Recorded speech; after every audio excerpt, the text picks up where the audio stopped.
Boleh nggak saya buktikan bahwa itu bukan Yesus anak Maria? Oke, silakan Bang Suma. Oke. Luar biasa hebat Bang Suma. Silakan buktikan Bang Suma. Ya, ajarlah mereka melakukan segala sesuatu yang kuperintahkan kepadamu. Tolong tunjukkan di mana perintah Yesus anak Maria untuk beribadah, menyembah kepada dirinya di hari Minggu. Lagi-lagi Bang Zuma berdebat dengan pria Kristen yang satu ini. Dan Bang Zuma bertanya kepada pria Kristen ini, di mana dalilnya di Alkitab kalau Yesus perintahkan beribadah di hari Minggu di gereja. Dan betapa terkejutnya pria Kristen ini dengan pertanyaan Bang Zuma. Dan yang lucunya, pria Kristen ini memberikan jawaban yang muter-muter aja. Bikin Bang Zuma pusing 7 keliling. Hahaha. Tanpa basa-basi, mari kita tonton videonya sampai selesai. Dan jangan lupa dukung channel ini dengan pencet tombol like dan subscribe. Semoga sedekah like dan subscribe kalian ke channel ini akan mendatangkan rezeki yang berlimpah dari Tuhan yang Maha Kuasa.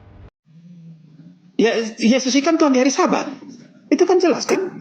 Hari Sabtu berarti, yang hari Minggu.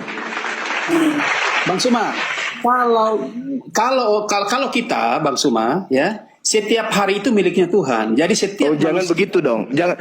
Ya kan Yesus mengatakan, ajarlah mereka melakukan segala sesuatu yang kuperintahkan kepadamu. Kalau perintah Yesus anak Maria ada untuk disembah diibadahi hari Minggu, berarti yang keluar dari kubur itu adalah Yesus anak Maria. Silakan Anda tunjukkan kepada saya di mana perintah anak Maria untuk beribadah di hari Minggu. Kan tadi kan sudah bilang kalau hari Sabat pun Bang Suma tidak terima kan? Jadi ya kalau bicara kan tentang perintahnya Sabat, Abang. Kan perintah Yesus Sabat, bukan Minggu. Kan di situ dikatakan, ajarlah mereka melakukan segala sesuatu yang kuperintahkan. Mana perintahnya ibadah Minggu? Iya. Jadi setelah kematian, kebangkitan dia itu hari berikutnya itu kita apa namanya? Perintah. Menyembah. Ajarlah mereka melakukan segala yang kuperintahkan kepadamu. Jadi gini, Bang. Yang Anda sebutkan Roh Kudus tadi itu, yang ada pada diri Anda itu, yang membimbing kalian beribadah hari Minggu. Yang mengarahkan kalian ibadah hari Minggu itu adalah Roh Kudus yang Anda maksud dalam diri kalian itu. Jadi, yang memerintahkan ibadah Minggu Roh Kudus. Sedangkan Yesus anak Maria tidak pernah mengajarkan ibadah Minggu. Beda antara Kristus yang datang kepada Maria dan Kristus yang ada di dalam tubuh Anda yang bernama Roh Kudus itu beda. Itu yang pertama, Bang. Yang pertama. Yang kedua, mana perintah Yesus anak Maria untuk jangan bersunat? Oh, jangan bersunat. Iya. Kalau bicara Yesus bilang jangan bersunat, memang tidak ada. Tapi kalau berarti Kristus atau Roh Kudus yang datang kepada Paulus yang mengajarkan Galatia 5 nomor 2 untuk jangan bersunat itu bukan anak Maria. Oh, gini Bang Suma.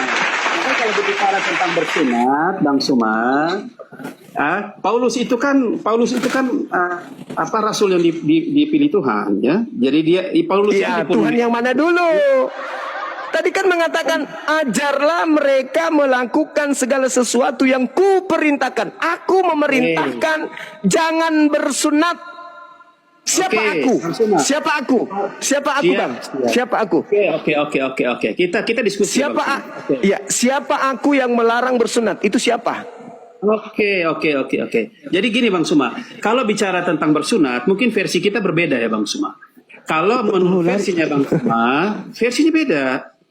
Versinya kalau Bang Suma, mungkin yang bersunat itu secara lahiriah ya, secara jasmani. Tapi kalau perintah Kristen, Yesus, Bang, bersunat itu tapi itu di Kristen perintah Kristus memang jangan bersunat. Itu perintah Kristus. Tetapi kita ingin mendeteksi apakah yang keluar dari kubur ini benar-benar Yesus anak Maria atau Kristus palsu.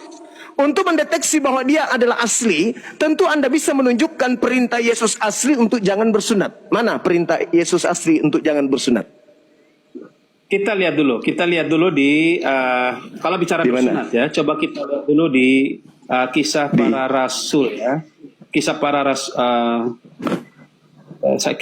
rasul ya, tidak salah itu ayat 7 ayat pasal kisah para rasul 7 ayat 51. Coba buka dulu. Kisah para rasul 51 itu membahas tentang Nabi Musa menerima Taurat ketika dia di Gunung Sinai dari malaikat, Bang. Iya. Kok bisa lari? Coba Anda baca. Baca aja dulu, nanti lanjutkan ke 53. Silakan. Oke. Silakan. Kisah para Rasul ya, 7 ayat 51. Ya, 7. Silakan. Bang Suma ini benar-benar kuasai ayat ya, Bang Suma, luar biasa hebat. Roh Kudus asli ada sama saya, Bang. Wow. Oh ya. Tapi di sini di ayat itu disampaikan juga bahwa kita harus hati-hati apakah bisa menguji roh itu benar dari Allah atau bukan dari Allah. Betul. Bang Suma.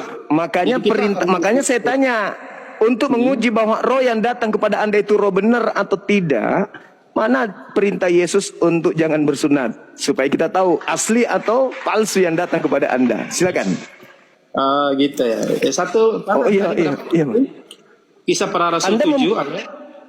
Anda membawa 51-nya kan? Saya bilang baca di 53. Iya. Oh, 751 ya. Tunggu saya baca dulu ya. Coba lihat dulu. Ya. 751 50. Iya. Hai orang-orang yang keras kepala dan yang tidak bersunat hati dan telinga, ya telah. Jadi kita berbicara tentang yang bersunat sebenarnya itu bukan tentang fisik jasmani ya, tapi kita bersunat itu lebih kepada hati dan telinga. Apa yang kita dengar, apa yang ditanam di dalam hati itulah yang bersunat yang sebenarnya menurut versi Kristen. Oke. Nah, kalau telinga kita mendengar kalau telinga kita mendengar perintah Tuhan sunatkan kulupmu, apa yang kita lakukan? Kita ikuti atau kita larang, kita bantah. Kalau telinga kita mendengarkan, kan Anda mengatakan sunat telinga, bukan lagi sunat fisik.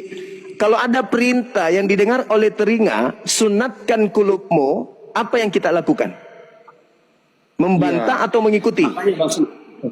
Saya jelaskan, karena diskusi saya jelaskan. Jadi kenapa sampai kita itu harus ada Roh Kudus? Karena di situ Roh Kudus yang akan filter apakah ini benar dari Allah atau bukan dari Allah.